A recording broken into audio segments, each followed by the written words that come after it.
제3강은 식민 세력의 다양성에 대해서 알아보겠습니다. 화호리에도 여러가지 배경을 가진 일본인들이 이주하였습니다.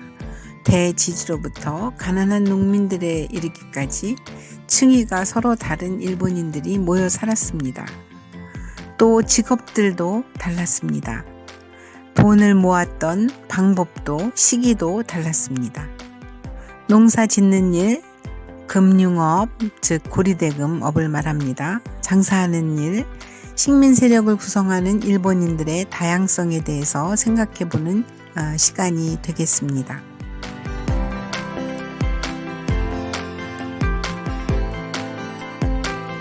이곳은 우체국 자리라고 불리었지만 사실은 일본인 지주였던 다우에 타루가 살던 집터입니다. 작년까지만 해도 집이 허물어질 듯 서 있었는데 어느새 허물어지고 지금은 스레트 같은 건물이 들어서 있습니다. 이 다우에 타로의 집은 2층으로 돼 있어서 화호리로 들어올 때마다 가장 눈에 띄는 장소에 버티고 있었던 집입니다. 해방 후에는 우체국으로도 사용되었고 여러 차례 용도가 변경되었지만 약간의 상징적인 건물로 여겨졌습니다. 다우에도 화호리의 일대에서는 대지주라고 불렸던 일본인입니다. 연간 벼 7,000석의 수확을 올렸고 약 500명의 소작인을 거느렸습니다. 그는 대정 2년에 1913년에 30살이 되던 해에 동양척식 주식회사에서 모집한 이민을 통해서 조선으로 왔습니다. 소농으로 시작해서 대농장주로 올라서기까지 그는 농장 경영에 탁월한 능력을 발휘한 것으로 알려져 있습니다. 구마모토가 대부분의 시간을 일본에 있으면서 마름들을 통해서 소작인을 관리했던 것과는 다르게 다우에는 화호에 거주하면서 농장주가 되었습니다. 그는 주로 저리로 융자를 받아서 조선인들에게 돈을 고리대금으로 빌려주는 말하자면 고리대금업자였습니다. 그렇게 해서 화호에서 농토를 늘려갔기 때문에 한국인 소작인들의 다우에 대한 기억은 대부분 부정적인 이미지가 남아 있습니다.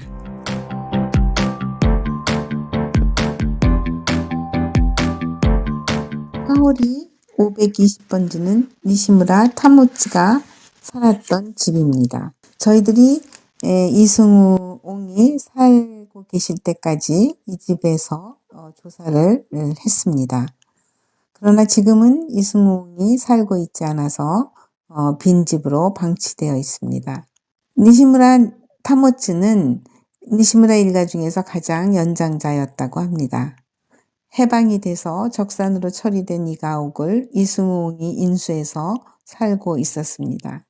이승우옹이 보관하고 있던 귀속 부동산 매매계약서에 따르면 대한민국 정부 전라북도 관제국장이 전라북도 정읍군 신태인읍 화호리 소유였던 이 공공에게 23,000원의 가격으로 매각하였고 이 최초의 매입자가 그 생활력도 없고 연부금을 납부하지 못해서 당시 농사를 지으면서 경제력을 가지고 있었던 젊은 이승우에게 권리를 양도했습니다. 그래서 이승우는 젊은 시절에 승계를 받아서 연부금을 다 갚고 자기 앞으로 명의 이전을 해서 소유주로 되어 있었던 것입니다.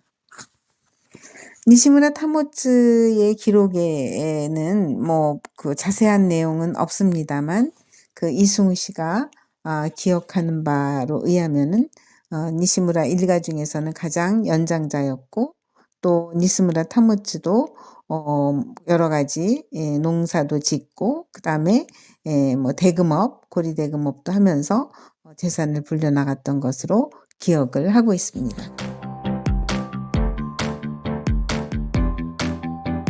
이 집은 화호리 325번지이고 후쿠이 마사토시가 살았던 집입니다. 현재는 비어 있고 얼마 전에는 옆 창고로 쓰였던 건물을 개조해서 한국인 김옹이 살고 있었습니다. 후쿠이 마사토시는 농업 이민으로 온 일본인이었습니다.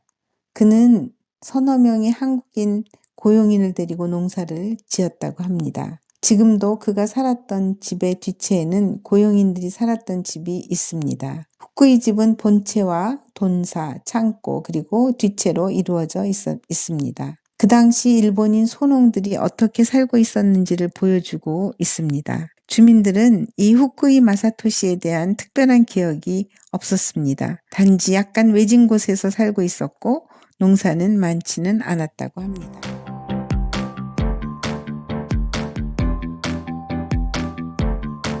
화호리 339번지는 오사와 신조가 살았던 집이 있던 자리입니다. 지금은 터만 남아 있습니다. 오사와는 좀 특별한 사람이었던 것 같습니다. 원래는 군인이었고 퇴역 후에 한국으로 왔다고 합니다. 그리고는 김제에서 화호로 이어지는 도로를 건설할 때 감독관으로 근무했습니다. 일본인 부인이 사망한 후 조선인 고부은 씨와 결혼해서 자녀를 낳고 가정을 꾸렸습니다. 농지는 거의 없었고 작은 규모의 과수원을 가지고 있었습니다. 평소 다른 일본인들과 사이가 좋지 않았던 것으로 주민들은 기억을 하고 있습니다. 성격이 좀 괴팍했다는 그런 평도 있습니다. 오사와 신조는 해방 후 부인과 3남 1녀의 자녀들을 마을에 두고는 서둘러 귀국했습니다. 그런데 부인은 한국에 남아 있다가 정신 이상이 생기는 등 고통을 많이 겪다가 마침내는 사망했습니다. 자녀들은 어머니가 한국인이어서 마을에 남아 있어도 되려니 하고 생각했습니다. 그런데 그렇지 않았습니다. 지서로 끌려가서 문초를 당하기도 하고 노골적으로 일본으로 가라는 모욕적인 언사를 듣기도 했습니다. 그래서 세 아들은 일본행을 결심했습니다. 당시 5살이었던 막내 여동생은 딱한 사정을 안 이웃집 아저씨가 당분간 돌보아 주기로 했습니다. 그래서 이 세 형제는 걸어서 걸식을 하면서 부산으로 갔습니다. 무임승선을 감행해서 간신히 일본에 도착했다고 합니다. 그 뒤 이들은 부지런히 일해서 생활비를 벌고 공부도 소홀히 하지 않아서 모두들 자립에 성공했습니다. 이들이 어느 정도 정신을 가다듬고 조선에 두고 온 막내 여동생을 찾았지만 이미 여동생은 마을을 떠나서 누구도 그녀의 행방을 아는 사람들이 없었습니다. 한편 화호리에 남은 막내는 길을 잃어서 다시는 마을로 돌아오지 못했습니다. 어린 나이에 여러 집을 전전하다가 장성에서는 옷장사로 성공했다고 합니다. 중년이 넘어서 네 남매가 극적으로 상봉할 수가 있었습니다. 이들을 다시 연결시켜준 것은 숙구지라는 동네 이름과 어린 시절의 기억이었습니다. 네 남매가 마을에서 살던 기억을 살려서 서로가 온누임을 확인할 수 있었다고 합니다.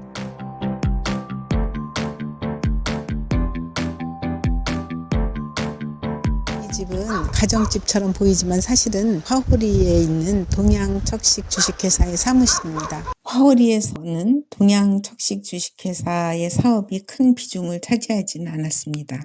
그래도 동양척식 주식회사 사무실이 작게 위치하고 있었습니다. 왜냐하면 동척은 첫 번째로 한국에서 척식 사업을 영위하는 것이어서 조선 내 토지 구입과 일본인 이민을 장려하는 사업을 적극적으로 추진했습니다. 화호리와 관련된 것은 토지 구입보다는 동척의 두 번째 주요 사업인 일본인 소농의 한국 이주와 관련되었다고 보여집니다. 동척은 이주민을 모집해서 많은 혜택이 있다는 것을 선전했습니다. 주로 혜택이라고 하는 것은 회사에서 2 내지 5 정도의 농지를 제공하는데 농지 대금을 거리의 이자로 갚게 했습니다. 그리고 농사를 짓는 데 필요한 경비나 이주 비용을 대주고 그 밖에 이주민들을 위한 각종 위생, 보건, 교육시설의 개선을 약속했습니다. 그래서 매년 이민자의 수가 증가했습니다.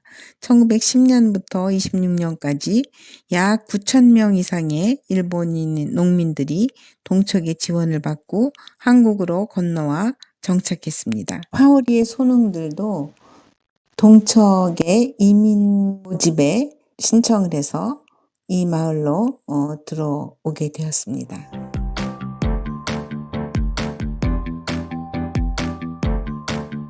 여기가 이제 중심 마을의 중심 길 중에 하나인데 일본인들은 일단 정착하면은 도로 계획을 잘 정비를 합니다.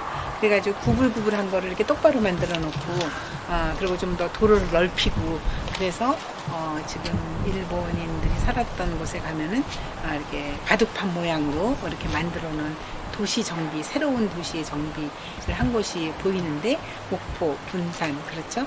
근데 여기는 시골임에도 불구하고 이렇게 도로를 확장을 해서 이 환기를 지금 만들어 놓은 거예요.